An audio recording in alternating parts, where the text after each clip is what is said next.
All right. I'm attacking with a very large, scary dragon. Moving to reactions.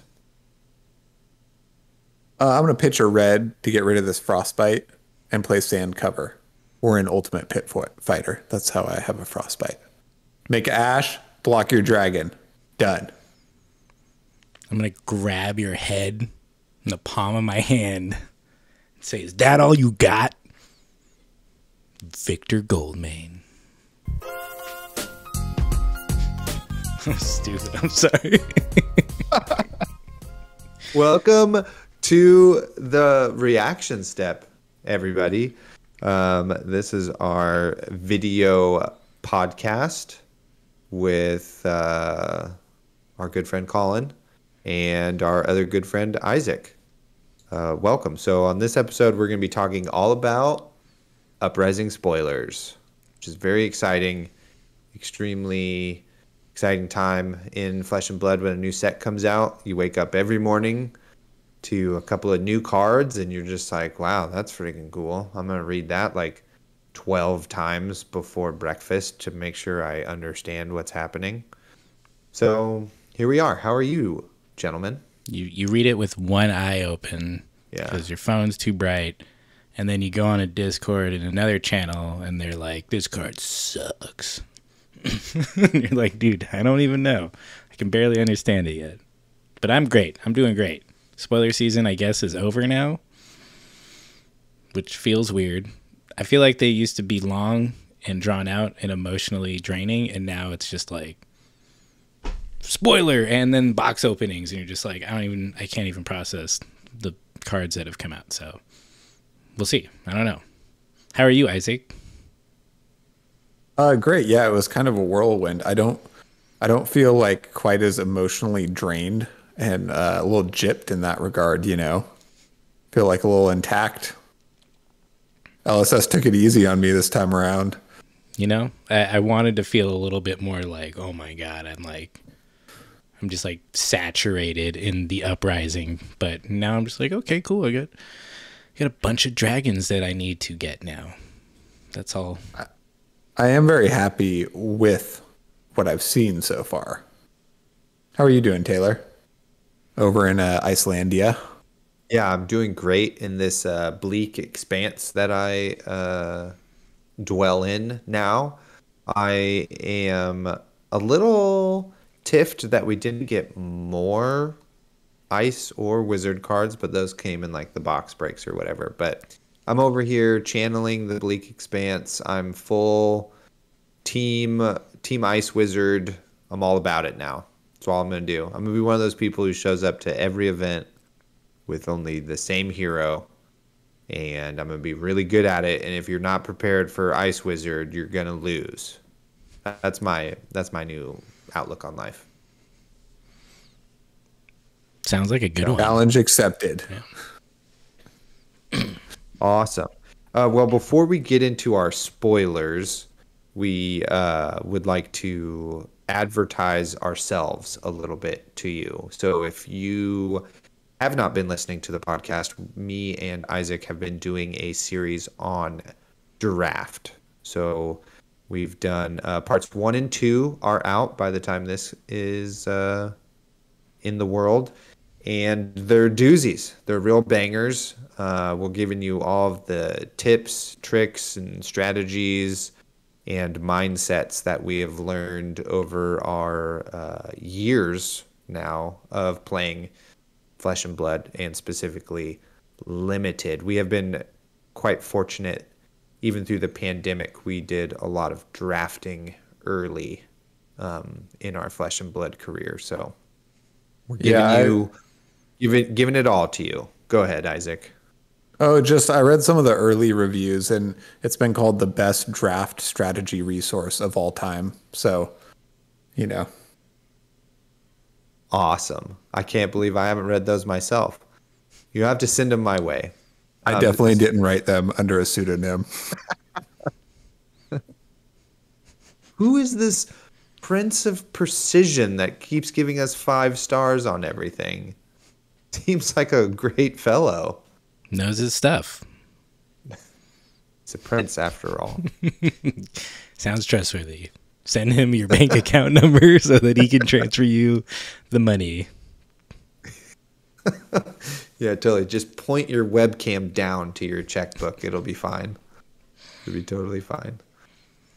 So we have that out. You can go listen to. Also, in a cool turn of events, all three of us, aka your boys, will be part of the casting team for the Battle Hardened LA in July. Woo! So we will be there dressing pretty nice for whatever 110 weather is happening in July in LA. And we'll be calling some games. I'm wearing a t-shirt. I won't wear a blazer over a shirt. It's in his contract. I will not. Don't even try. The blazer is not as nice as my t-shirt 100% of the time. See, but he will wear a blazer without a t-shirt.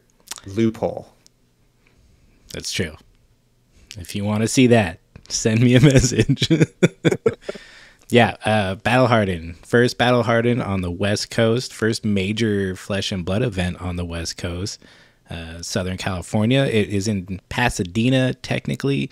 But, you know, we are in the LA metropolitan area. We'll put the website in the show notes. I believe the event's capped around 360 something. So, you know, you'll want to scoop those tickets up soon. Yeah, and there'll also be I think it's July 16th and 17th. And the 17th is a road to nationals. So if you're coming down, you can play in both. There should be side events. I believe we're trying to get some vendors. I don't know if we have the artist hookup yet. We're doing this through my local game store. Shout out to Odyssey Games in Pasadena. You know, this is a homebrew, smaller store getting a big event. So this is a pretty cool opportunity, and I'm super excited because my boys are coming down. We're going to have a sleepover, hang out, do some barbecuing and cuddling, and then we'll just have a really good weekend and cast some fucking Flesh and Blood. Pardon my language. Yeah, it's going to be awesome. Two things I know about Pasadena. One, it's the city of roses. Two, great flea market. I'm excited to experience both. That is true. We'll have to see if the flea market is going on. I know it's like a specific dates. It's not every weekend. So I do hope you get at least one DM about your shirtless blazer situation. Dude, at Chonigman, just find me. On Twitter, Tasty Treats or Tasty Toes or Tasty Town. Tasty We're Town. open to things. Because at Chonigman's taken by either it's one of the father or brother. We're not all Chonigmans. It's like there's like a Cindy and there's somebody else. I get their emails a lot too. It's not great. I wish I had the Chonigman Twitter, but I don't. So it's Tasty Town, and still no one's asked me about that. So if you want to know about that, send me a message. And if you want more hard-hitting commentary like this, come to the Battle Hardened. Well, I guess if you're at the Battle Hardened, you won't hear the commentary. But if you can't come, check out the stream. We'll be sharing all the details as the event progresses. Make sure everybody can watch who would like to, and yeah, we would love it to see anybody who shows up. And otherwise, we'll see you on the stream. It's gonna be a lot of fun.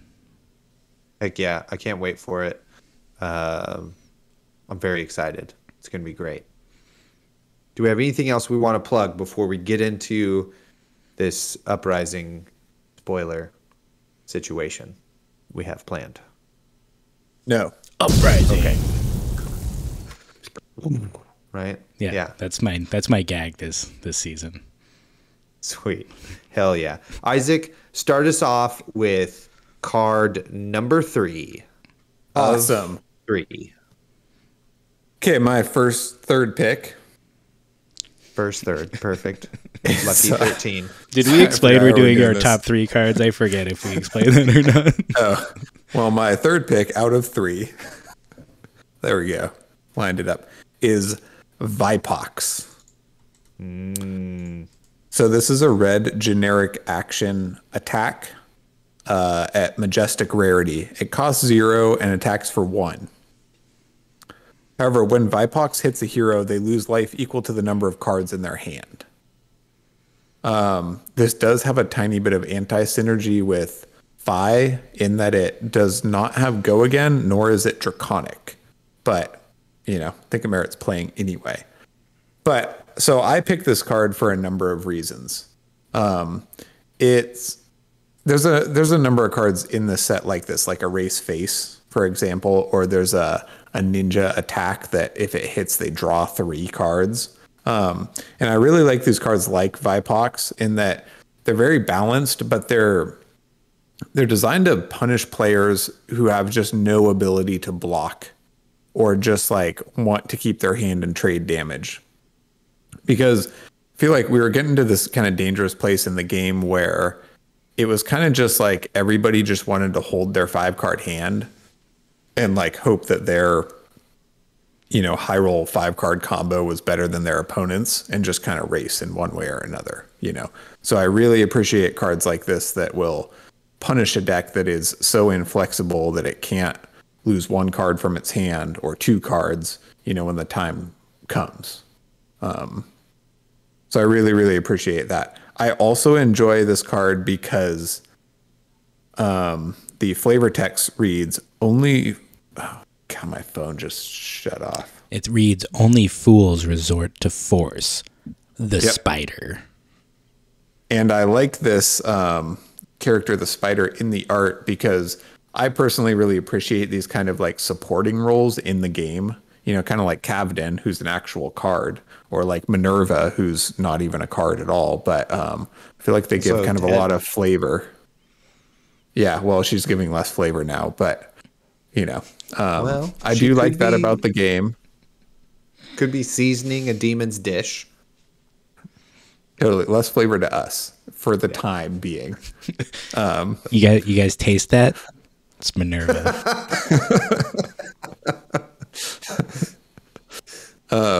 So anyway, to wrap it up, I just feel like this and like several other cards like it in the set are designed to really punish, people playing an uninteractive, non-engaging, just like high roll, like very linear game plan, because I would like the game to become more interactive and like have some room for some sort of mid-range exchange. Yep. Thoughts? You guys want to move on? What do we think here? Does it cost 1? No, it costs 0. 0. So it's 0 for 1, blocks for 3. Yep. Very cool.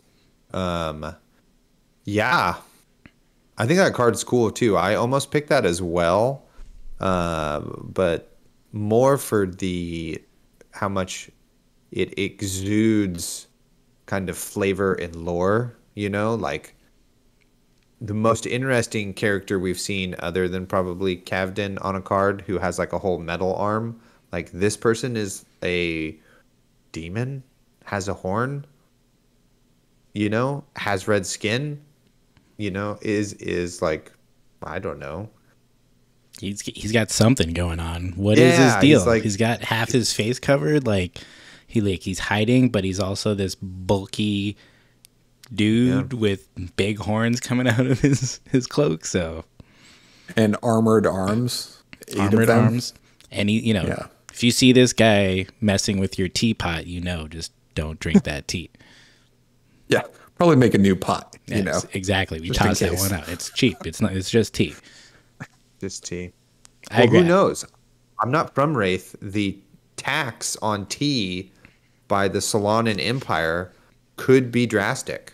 Is that what the Uprising is all about? Just the price of tea? Tea tax. Yep. Yeah. Classic. Totally. Maybe that joke is only applicable to the United States of America. Really, throw it in the harbor. Sorry, everyone else. It's our only move. I thought this was a really cool card too. I think it, my first thought was razor reflex. So, you know, they don't block it. They're like, oh, I'll take a couple damage, and you're like, well, you'll take a couple more and all that damage, you know. So I think it's interesting. I think it, even if it just forces them to block a 1 power attack, that seems kind of pretty good, especially because it does seem very focused on kind of anti-aggro, which I think overall the set looks like it's, at least in limited, it's looking like it's trying to provide ways of slowing down the game a bit, which I really appreciate. It also basically is a 0 for 5, right? Or is like a 5 swing. So you deal 1 damage, gain 4 health if they have 4 cards in hand. It also, oh, maybe it doesn't. If you block, they lose health, but yeah. Oh yeah, excuse me. That's what I meant to say.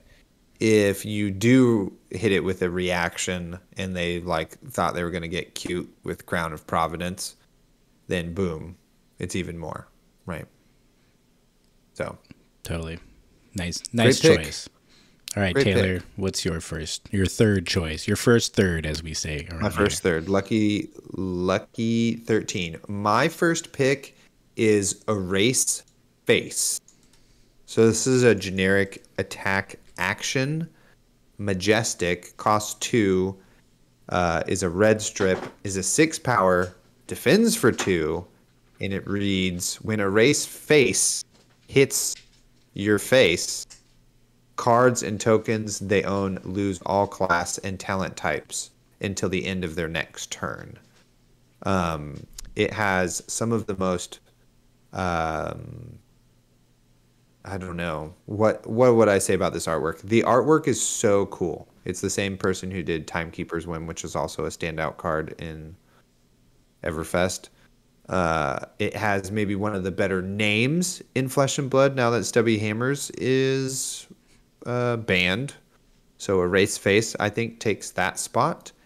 And it also has huge meme potential, which we have already seen with certain graphics on the internet, whose face gets erased the most versus whose other face gets erased the most. So that's why I picked it. Thoughts? Yeah. The author's name is Riordan. Let me look. I have it written down. Riordan Del Miro, and he also did the art on Rewind, a new card in the set. Yeah. Timekeeper's Whim got a lot of very positive feedback.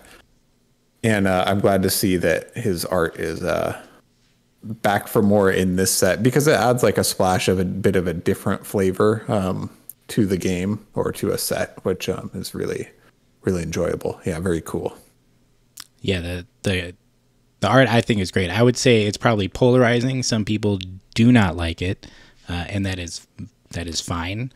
I think it's pretty sweet. It's just kind of a bit weird, and I am 100% okay with that. I think the colors, he uses a lot of great colors. It's a very interesting kind of style he presents. I'm assuming it's a he. That's not great, but they are one of my favorite artists, I think, right now in Flesh and Blood. So I'm happy to see them get some more cards in this set. But yeah, the card looks cool. I mean, 6 power, so it makes me think, do I put it in Reinhardt? I don't know. Probably not, but Reinhardt doesn't have a lot of hit effects, so any kind of hit effect could be pretty cool. And I think it's a really interesting tech card against, anybody whose cards really depend on the class name. Anytime. I mean, I think in this set itself, that for Draconic cards, there's all the Draconic chain link, so you control situation, and then I think against Illusionist in general, there's a whole lot of synergy that requires the card to be Illusionist. And I also know that even if you do something like Phantasmify to grant something the Illusionist class, this would still remove it after the fact. So really cool. I'm excited about it. It looks great. I hope there's a playmat. That would be really cool. That is sick. The serious game note I like about it is that we're we're starting to really move away from CNC being kind of a staple, like 2 for 6 with a hit effect that people want to block, and potentially, depending on the meta and how the game is, Erase Face can kind of fill that void, or make it so players who are new to the game, can potentially afford this other card that is maybe more relevant than Command and Conquer. I don't know. I also yeah. Go ahead. I don't got. I like that it. Just last note. I like that it blocks for 2. It just feels a little more balanced, right? Like it's good enough. And in the old days, it probably would also blocked for 3. So I think it's very cool that they're like, okay, this is a powerful Majestic. It is a 6er also. It's red, it has all these things going for it. So you can balance it a bit better by having it block for 2. Hell yeah. Yep. Real Colin? Good. All right. What is your first third pick? My first third, I went a little, I don't know, I kind of sidestepped because I picked Phoenix Flame, which is a token. But nice. I was thinking about it, and honestly, of all the cards in the set, I think this is like by far the most interesting in the kind of just the newness of how it functions and how it works in the game, as well as in the draft, and I guess in sealed as well. So Phoenix Flame, it's a token. It's a draconic action attack. Red, cost 0. It has a note that says a player may add up to 3 Phoenix Flame to their deck in an Uprising limited format. And then it reads, if you control 2 or more draconic chain links, Phoenix Flame has +1 power, go again. And natively has 0 power and does not block. So the only way to get in your graveyard, which there is a bunch of stuff that recurs this from the graveyard to your hand, from cards and Phi's ability, is to play it out. And they really seem to want you to play a bunch of these. So because of all the rupture mechanics where you need 4 or more draconic chain, or is it all draconic, or is it just some are draconic, some are 4 or more, I think. But I don't know, it just seems super cool, the fact that like in limited you're just like, okay, I'm just gonna put 3 of these, like you have 3 slots that you don't even have to worry about drafting, which seems really cool. It's very tied to Phi, but I think there's also a lot of place for it in Dromai. So yeah, that was my first third, Phoenix Flame. What do you guys think? This is also by the art's by Carlos Cruchaga, who did the art for Frostlock and Alluvian Constellus, the new wizard chess piece. So I'm also happy to see him back for more this time around. Nice. I do. I also really like this mechanic. It's a very inventive way to have like really go wide without like, having it too broken, it feels like. I also like that you have to draw and then play these out of your deck to get them online in your graveyard to then fetch. Obviously, Phi gets to start with 1, but can't go 2 bananas. And then you have this like red doesn't attack, doesn't block card until you actually play it for the first time. So it, feels like when he gets going a bit, then he can really capitalize on him. So I was like pleasantly surprised by this new ninja mechanic. Well, it's also in replacement of the cracked bauble, right? So Cracked baubles is still in the set though. Right. But you can add these to your deck if you're Phi or Dromai, and they function, right? So when we have a set with 2 heroes in the same talent, you might be a little thin on playables, right? And so you take this over a cracked bauble, and it actually will function in your deck because it's referenced by cards you may have drafted, or helps you get those extra chain links that you need for your rupture on your draconic cards, or what have you. It pitches red, so it also helps synergize with Dromai's ability.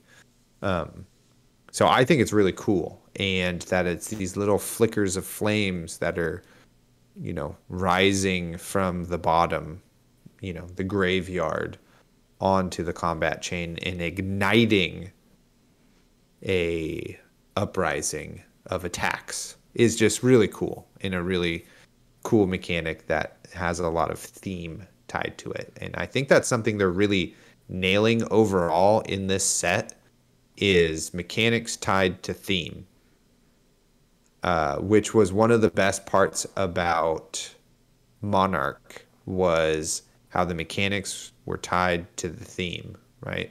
And we miss, I think, personally, in my personal opinion, we miss some of that in Tales of Aria. We just have like a reveal, which is a fuse or whatever, which is still fun to do, but it's not as like evocative of the keyword,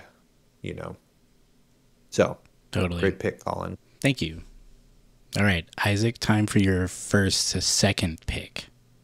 Number 2, whichever way you're going through them, is Liquefy. Ooh. Do you have that pulled up, Colin? I have it pulled up. Will you read it for me? All right, we have a Draconic Attack Reaction, Majestic, red, costs 1, and blocks for 2. It reads, Rupture. If Liquefy is played at chain link 4 or higher, target attack action card gains. When this hits a hero, put a -1 counter on an equipment they control. Then, if it has 0 defense, destroy it. Yeah, so I picked this card not because I think it'll be like a staple in every deck or anything, but I really like this ability. We see a lot of, and for good reason, but we see a lot of decks or strategies or whatever kind of like tied a bit too heavily to like one piece of equipment or like one combo card in the deck, and this is like another mechanic that they're introducing, hopefully, to maybe like punish decks for being like a bit too inflexible. And once again, sometimes for not blocking at all, right?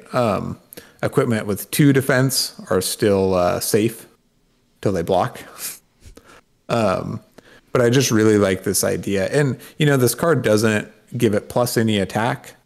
It can still be foiled, right? Because you go to attack reactions first, you play Liquefy, then they can just play a Fate Foreseen and block your whole attack and, really thwart it. I think it's very fairly balanced.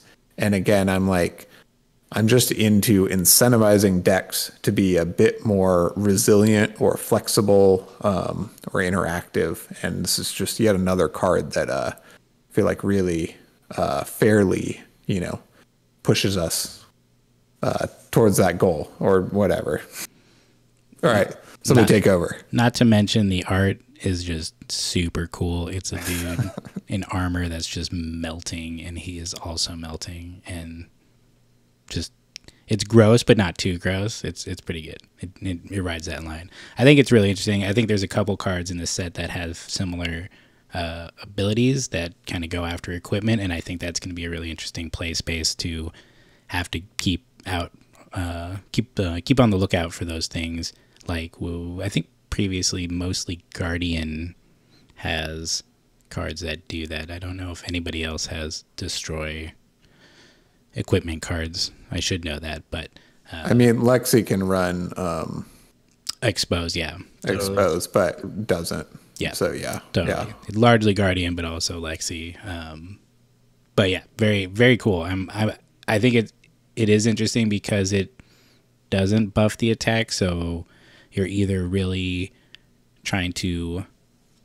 It's like you either know they're just not blocking it to begin with, or that you have another reaction maybe. I don't know. It seems to like be kind of a interesting play. I don't know how easy it will be to pull off, but I'm excited to get destroyed by it at some point.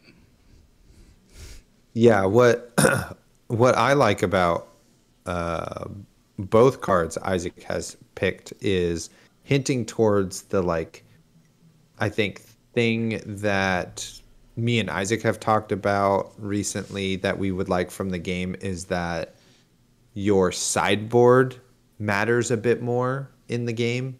So not so much like, sure, the hero you play really matters, but to have things in the meta, the matchups be less like 90-10 and be more 60-40. So then what cards you choose to bring into that matchup will matter a lot more. It makes, like, I think, a cooler game with cooler decisions rather than like, well, let's just try to see who can have the biggest damage turn, and my only chance here in this matchup is to somehow high roll you while you low roll me, right?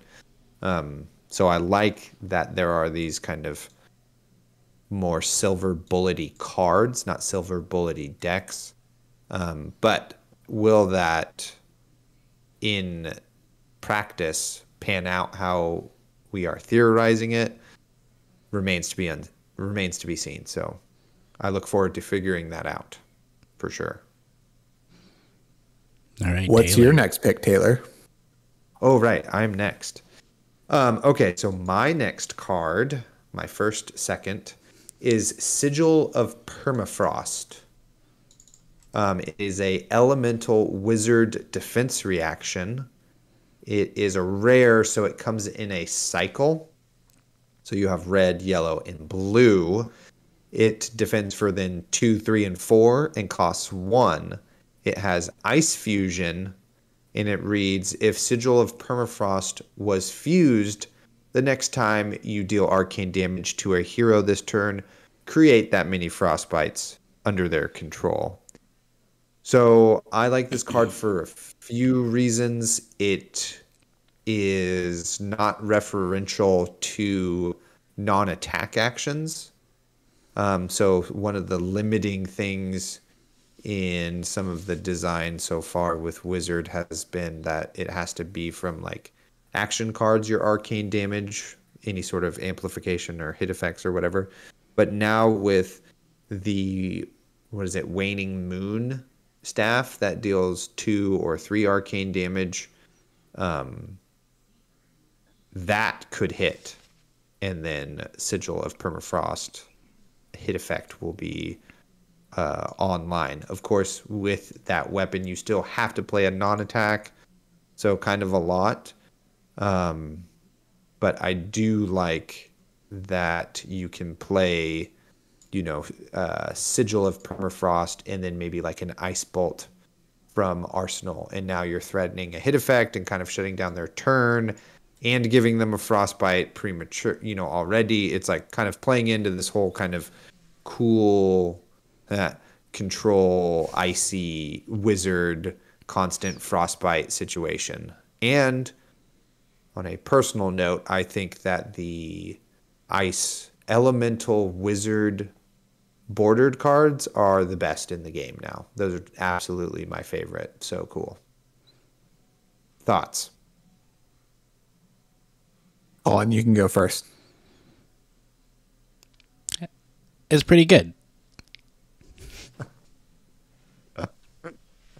Yeah, I mean, I think it's interesting. I think I'm too used to playing Kano, where you don't want to be playing a lot of defense reactions, but I think the style of Icelander can push more on the control and very consistent kind of chip damage, and then pop off with different combos. And I think the combo potential is really interesting and very different. So it's gonna be really cool to see how, especially with like the Frostbites and the cards that turn those into dealing damage to your opponent. Like, I think there's a lot of really cool space there. So this definitely plays around that, and I'm I'll have to see how it goes, but yeah.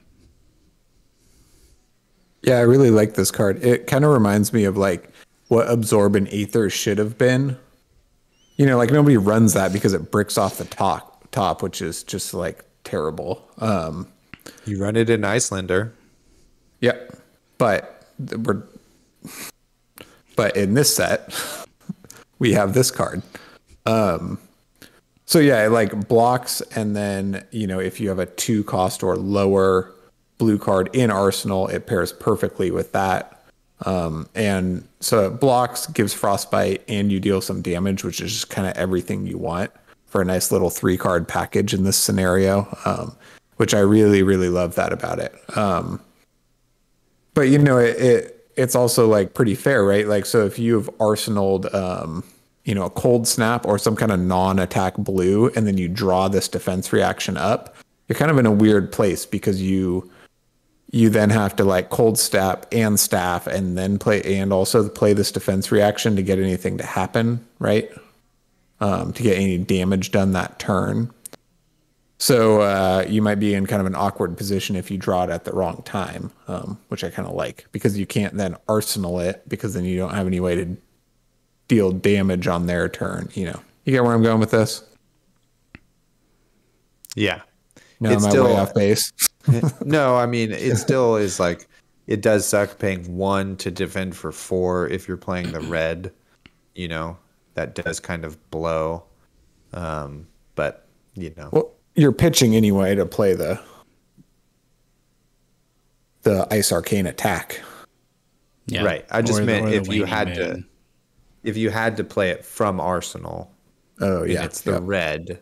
It's like not the worst, because then you can pair it with like some of your quell equipment, right? That also like requires a resource to block. So it might not be the worst to still play it from Arsenal, you know. So we'll find out though. I changed my mind. This card is bad. Well, no, tell us. Great take. Totally fair. Totally fair. I just decided that we needed to disagree, so oh. I don't know. We'll see. I don't want it. Let's go to my next pick. Is it my turn? Yeah, totally. Here we go. Get him, Colin. Boom. Let's if only I could go back and change what I just did there and not be so mean. Perhaps with something like Rewind. My second pick. Is this my second pick? Yeah. Is another wizard card. Is a wizard proper. It's a wizard instant, majestic. It's blue, cost 1. Has dope art and says negate target non-attack action card and return it to its owner's hand. Then that hero gains 1 action point, which I think is really cool. I think especially in this set, it's going to be, oh, hey, I'm invoking my dragon, and then you're going to say, oh, hey, you can put that dragon away and waste 6 resources.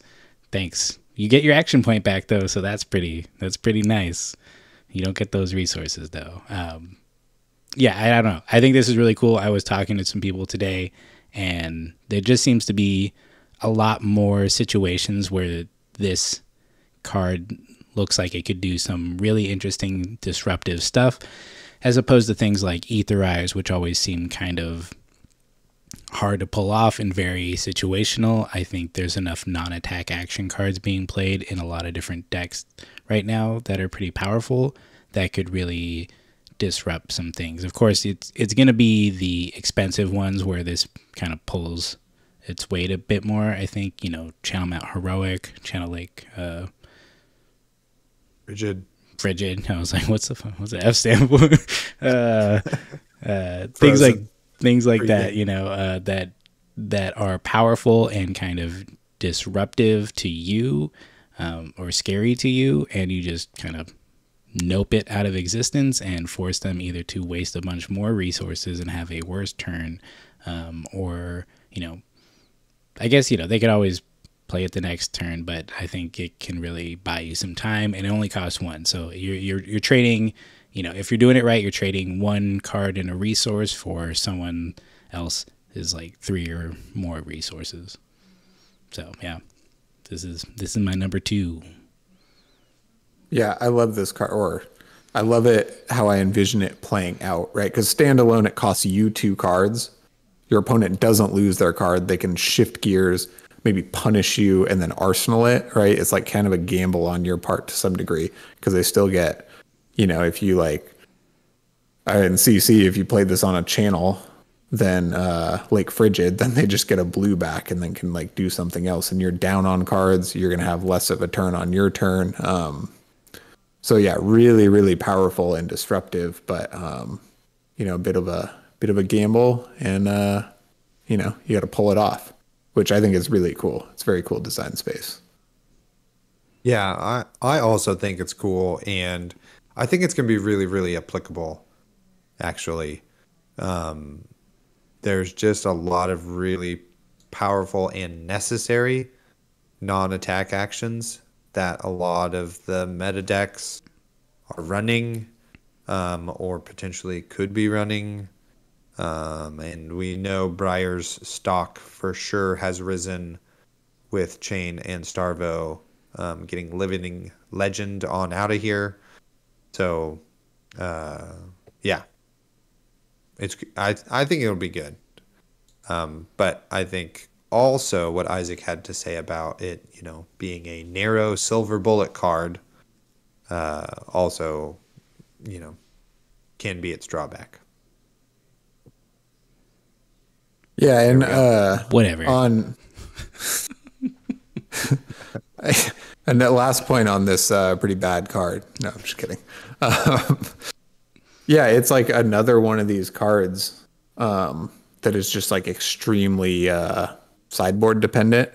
You know, we're kind of a lot of these cards we picked and a lot of the cards we see in the set are like, you know, just very situational, which I really like. So you run them in your sideboard if you're going to see enough of those situations, and you know, if they're playing that archetype, or right, because this card doesn't do anything against Guardian unless they're running auras or, you know, Tome of Findal or whatever. But Towering Titans, come on, let's bring it back. Totally. So I also really like that aspect of it. Yeah, it is a bit of a techie card. I just think it's really cool, and I think for a Majestic in Limited could be very good. Yeah.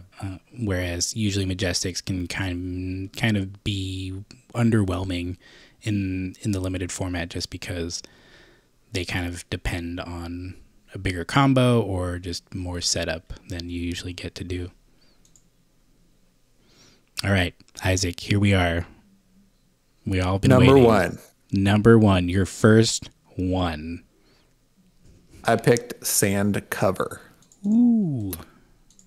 So this is an instant, Draconic Illusionist instant, and in red, it does not block. Target Ash you control gains Ward 4 until end of turn. And now Ward 4 means if your hero would be dealt damage, prevent 4 of that damage and destroy this. I really love this card for a lot of reasons. The artist is Enrique Linder, and I picked this card partially for the art. It might be my favorite art in the new set. If you think I'm insane, go look at a blown up version of the art.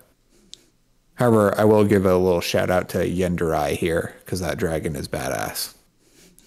But moving on from the art aspect, I like that this card is very like, you know, desert sorcerer-esque, right? Like Dromai doesn't only summon dragons.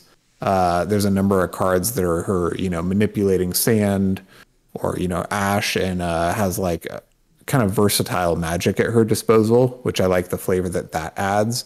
You know, the artwork is just like very Dune-esque, if you will. I really, really appreciate it. This is a pretty balanced card. You know, it has the additional cost of sacrificing an ash, but it's good tech against Arcane. It's good tech against Dominate. You know, it's a defense reaction in that you can play it in that window as well. It just has a lot of applications, but again, at an additional cost. So I just really appreciate kind of just every aspect of this card. And, you know, I think it's just really cool. As soon as we saw that Dromai was not just fire, but is, you know, sand and ash instead, I think I just love it. All right, now I'm just like blubbering on about how much I love it. Somebody take over. Somebody grab the reins. Well, so for me, it has some of the best flavor text in the game. A million insignificant grains will choke even the mightiest of dragon. Old Volkai proverb. So I appreciate that about it. I really like the design space of that you have a material and that you can use it for multiple things. You can make your ash wings out of it. You can turn it into defense reactions. You can turn it into dragons. Like that is a really cool bit of design space for sure. Yeah. But the card's bad, just so I disagree, because that's what we're doing. Card's bad, but I would run it for sure. I love that it's a common too. I think it's just a really interesting design space. It looks like one of the... Well, I guess Dromai has more full cycles of cards than it seems like Fi does, but Draconic being more red heavy in general. But yeah, the whole ward new keyword seems really cool, and the fact that you, as Taylor was saying, you manipulate this material, and I love that material is like a new type of token, and I think that will be interesting to see if they continue to use that in other forms. But yeah, grid card. Also, I think the Team Covenant promo is a alt art of this, which has also very good art as well. So I did not know that. Collect them all, baby. Let's go. It's gonna be cool. But yeah, fantastic. Good choice, even though it's bad. Thanks. Taylor, what's your bad number one pick? Okay, so my pick is also a common, which is fun. And you guessed it, it's an ice action. It's Arctic Incarceration. So it comes in a full cycle, so red, yellow, and blue. It defends for 2. It costs nothing. And the red says, create 3 frostbite tokens under target hero's control. And it has some pretty good flavor text and some horrifying artwork. Tales be told, the kiss of an ice nymph draws the last breath from a soul lost to the bleak expanse. And it has like a nice frosty hug coming there from some sort of ice nymph, I suppose. So I think it's super cool in like all of the ice deck. Well, really good in Ice Lexi, I think.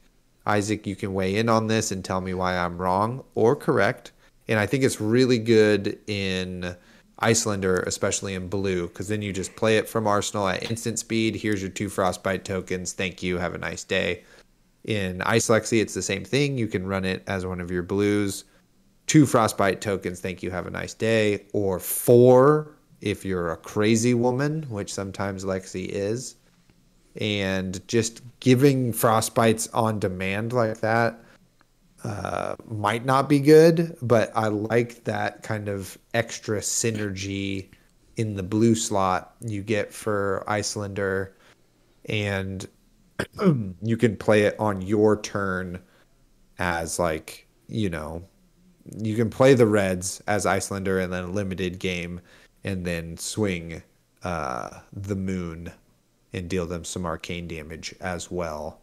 And then they have 3 frostbite tokens, so maybe they don't even have a turn with all their red cards.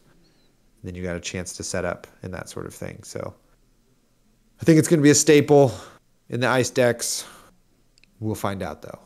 Yeah, let me also tell you why it will be good in Ice Lexi, and then Isaac can correct us both. But I think because it doesn't have Go Again, it's a little tough, but if you go wide with Ice Lexi, I feel like, you know, you flip it over, give them a frostbite, shoot a couple arrows, and then give them 3 more frostbites just to end it. It's kind of like, okay, cool. Like, well, if you didn't block, you're screwed, and if you did, you're even more screwed, and you can't do anything. So good job. But yeah, definitely cool. Looks like an old man freezing to death, which is kind of sad and scary, but good choice.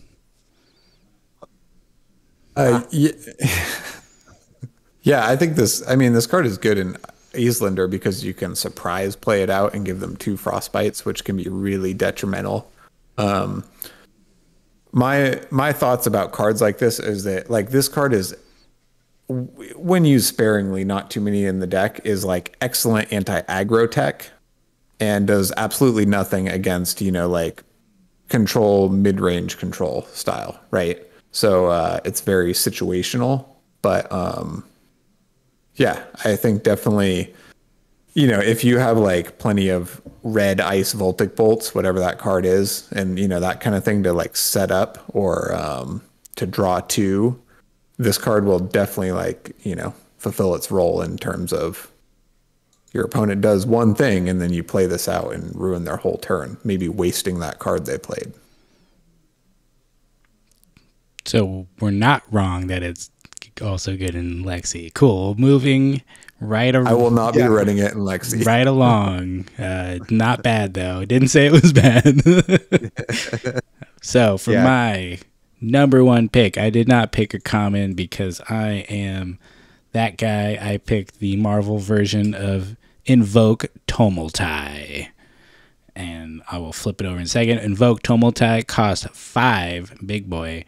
It is a sweet-looking metal dragon, a legendary invocation to transform a chosen ash you possess into Tumultai. Go again. And then I have to grab the other picture and do this and say Tumultai. He is a draconic. Wait, which dragon are you talking about? Tumultai. This guy. Are you sure? Uprising Tumultai. All right, here we go. I can't even read it because the Marvel looks so cool in cold foil. God, where did it go? I'm going to make it bigger. All right. Draconic Illusionist Dragon Ally. He is a 5/5 to use that other game's parlance. 5 power, 5 health. And it says, whenever Tumultai attacks a hero, reveal the top 2 cards of your deck. If 1 or more red cards are revealed this way, put that many -1 defense counters on an equipment they control. Then, if it has 0, destroy it. So, like Liquefy, I thought this was just a really cool design space and, way of disrupting many different heroes who rely heavily on their equipments. And then the coolest part is, even though all of these dragons have Phantasm, this happens no matter what. So whether or not your attack goes through, doesn't matter. You're still going to reveal the cards and you can still destroy an equipment. So that in itself seems pretty good to me. So that, you get this off. I mean, you're hoping it doesn't die. But if it does, seems like you're going to be running a lot of red. Hopefully you hit at least 1 and destroy some equipment. But yeah. I thought it was very cool. I love the art on it. I was going through all the dragons. I'm going to have to make a top list of dragons, which we'll see if that comes out next week or not. But this is the one I went with today.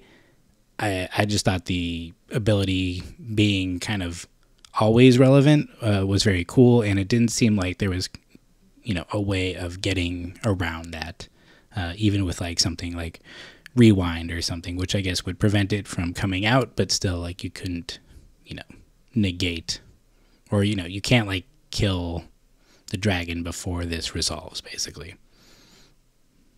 That's insane. I did not know that. I was like, wow, high cost. Just, like, get popped, and then that's it. Dang. But now it is a terrifying monster that it is, so that's excellent. I agree that it's really good art. Did we have an episode where we picked our favorite dragons? Did I pick this one as my favorite dragon? We only knew about 3 back then, so we were foolish and, didn't see the way. So, but you might have picked this one. Well, out of the big fellas, this one was my favorite. And if it wasn't, it is now. Pick Dominia and still love that dragon. It's great. I mean, they're all good dragons, let's be honest. Yeah, there's a number of their effects that happen regardless of whether it hits or not, which I think is really cool.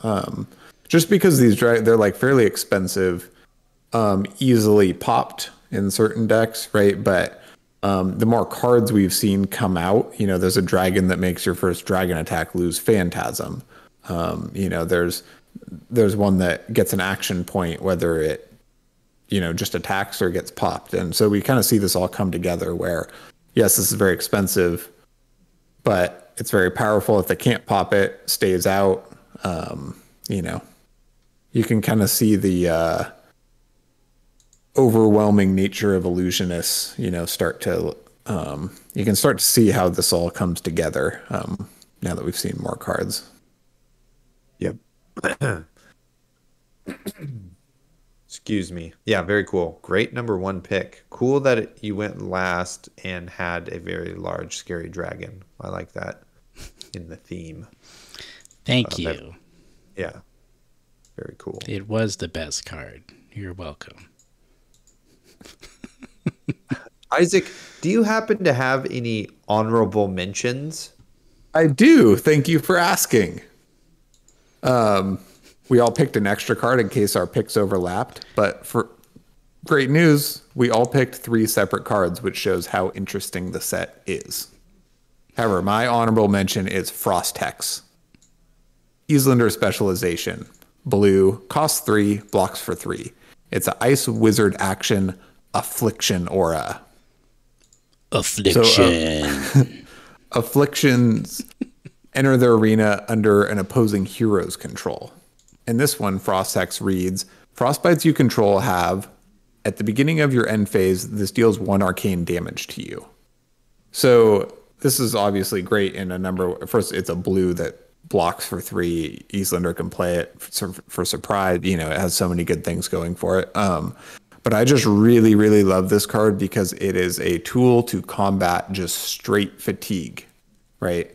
So if you play these under your opponent's control and they have no way to get rid of them, they have to actually do something. They're like incentivized to pay off their frostbites rather than just, Arcane Barrier 6 and sit there and try to like block you out and then pass. So I think that this is like a really crucial tool to disincentivize that kind of boring strategy or like linear approach to it, right? I still think fatigue can do really well, block most of the damage, then pitch 2 blues to, whatever, winner's whale. But that's what I love about this card. It really, really opens up, a strategy that you could use to win that type of matchup. So love it. Love it. Yeah, I think this is one of the cards I feel has some great combo potential in Icelander right now, and I'm excited to see what comes of that. Everything you said, spot on. Art's really good too. Just realized it's a person generating the Frost Hex at you, and it's not just a cool sigil. Plus hexes are just so cool. Afflictions. Come on, we got afflictions now. Now we're talking. Yeah, and there's not a that we know of, or maybe I don't know of, a generic card that takes care of these. You just have to be Draconic traded to get rid of an affliction. As far as basically we know right now, yeah. Yeah. Okay. Pretty sweet because of that. Because then it's just over there, and you're like, what?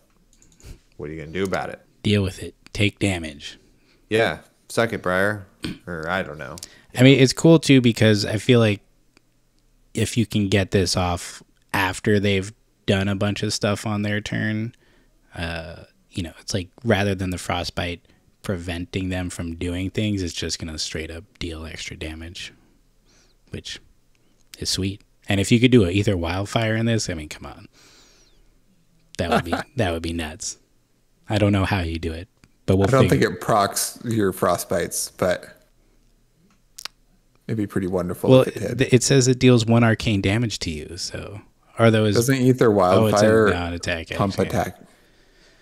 You're right. Fine, I'll just edit myself out of this one. This is a non-attack action. You're not allowed to edit the cast, so you're just way better than Taylor and I. I'm just gonna put a black box and silence wherever I was in this, and it'll just be you guys. looking at nothing. All right, Taylor. Just dead space whenever you talk, and we're just like laughing and nodding along. Yeah, it's gonna be video. It's gonna be really weird and maybe great in a different way. All right, Taylor, what is your honorable mention? Okay, my honorable mention is Crown of Providence. Boom. Generic equipment headpiece, defends for 2. It's a legendary, and it reads, when you defend with Crown of Providence, you may put a card from your hand or arsenal on the bottom of your deck. If you do, draw a card. Blade Break. So you can only use it once. So, crazy powerful. It is a strict upgrade for any deck that's running Skullcap. You block 2 damage, and then you say, now I have 5 cards in hand. Don't hit me with the spider. You know? But, I mean, really powerful. Blocks 2 and gives you 5 cards in your hand. 5 of them. You know? Which is freaking awesome. Also circumvent CNC, just like Crown. Now the rest of us can Crown one time. Yeah, totally. Nice. One is all get you out need. of here, Crown. I mean, CNC. It's all about erase face now. So, that's my card. CNC is no longer my best friend. Erase face is my best friend. Yeah. Yeah, it's a crazy powerful card and is super good and will be $200 easily right away, you know? There are a couple situations like against, like against Katsu, where blocking twice with Skullcap, or, against a Rune Blade, where using the Arcane Barrier to destroy their creepers off of Rosetta. They're like niche cases for Skullcap, but I agree. In almost every case, this is just a strict upgrade. Yeah. Nice. All right. Well, moving on right along to the best choice. Obviously, it's mine. I am also a fancy man. Colin wore his sassy pants tonight. You wearing your sassy pants, Colin? They do have an elastic strap, so. But not where you think they do. But yeah, not where you think it'd be. DM me if you want to find out where it is. All right, here we go. Fancy Man, Ghostly Touch. It is the Illusionist Legendary. I thought for many reasons this was a super cool card. One, it is black and white. It's going to look super cool in cold foil. It's just ghostly hands hovering over stuff, doing something, who knows what, but apparently it's turning into a phantasm and it's gonna hit you, which I don't know. I don't know if this is good. I don't really care if it's good. There's a bunch of people arguing about this. You just keep arguing amongst yourselves. I think it's really cool. So I'm gonna read the whole thing. It's got a lot of text. Cool. So here we go. It blocks for 0, but it doesn't have Blade Break, so that's nice. Whenever an illusionist attack you control is destroyed by Phantasm, put a Haunt counter on Ghostly Touch. Then as a once per turn action, remove a Haunt counter from Ghostly Touch. Until end of turn, this becomes an illusionist ally with Phantasm. Base power and health equal to the number of Haunt counters on it. And once per turn action, 3 cost attack, and then the action of turning it into a ally has go again. So very, very cool that you just have a piece of equipment that becomes an ally. Like this reminds me of D&D, like the, somebody's purple hand or whatever, like the giant hand ones. Like you just summon these hands and they're just gonna erase face in its own way. And you're just gonna come catch these hands. It's like there's so many fun things with this. I think it's cool.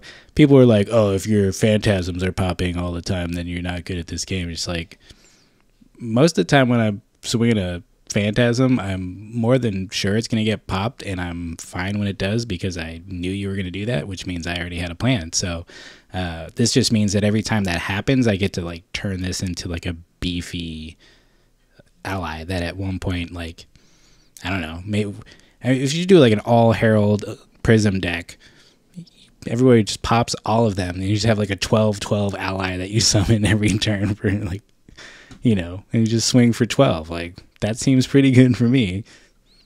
So it gets its health and attack power based on the number of counters on ghost hands, or the ally itself. On the ghost hands. On ghost hands. Yeah. So I mean, it is one and the same. Yeah. So if you have 5 attacks popped, you get 5 counters. And then on your turn, if you so choose, you can spend one of those counters to pitch a blue and attack with a 4/4 go again.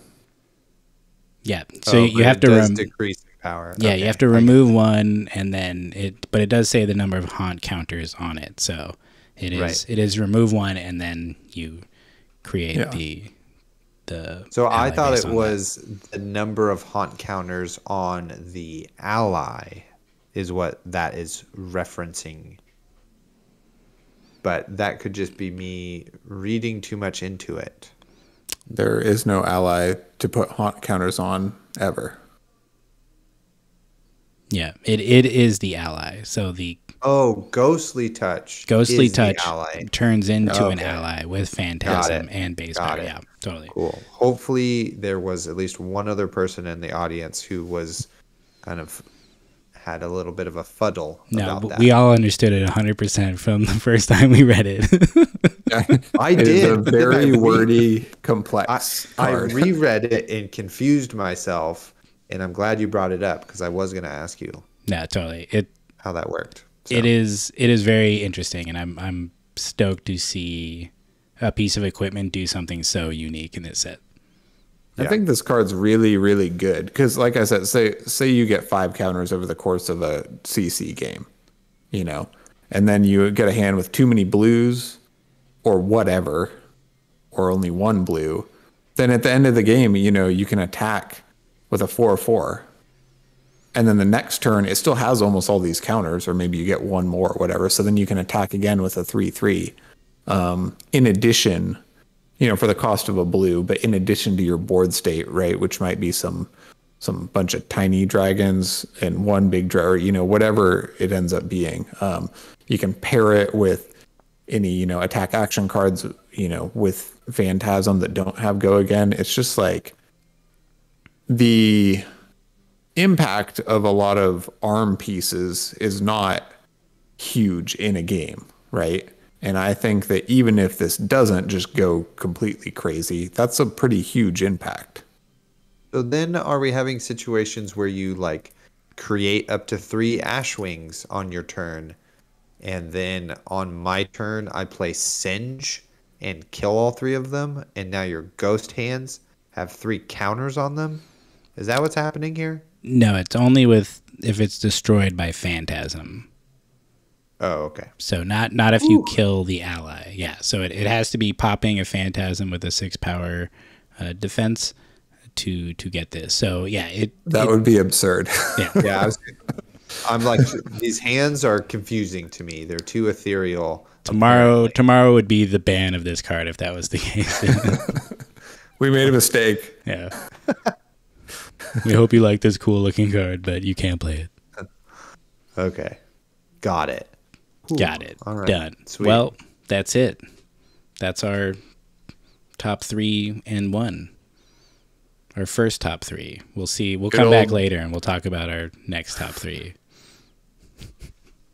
When we know more about the set. My second, third card. Yeah. So good. Look forward to our next episode. My second, third card. Well, I'll tell you what. I appreciate you both. This has been a really fun episode, and I hope everybody at home has been enjoying it. Good luck to everyone at the calling and the world premiere. I hope lots of fun stuff happens. I will be there, so if you see my glasses, because I will also be wearing a mask, you won't see this mustache, but, come say hi. Totally. I was just thinking we need Attack Action podcast masks so that they just know. Or one of just my mustache, like something. Totally. We'll look into it. You guys are too much today. That's our show. And we'll see you next time.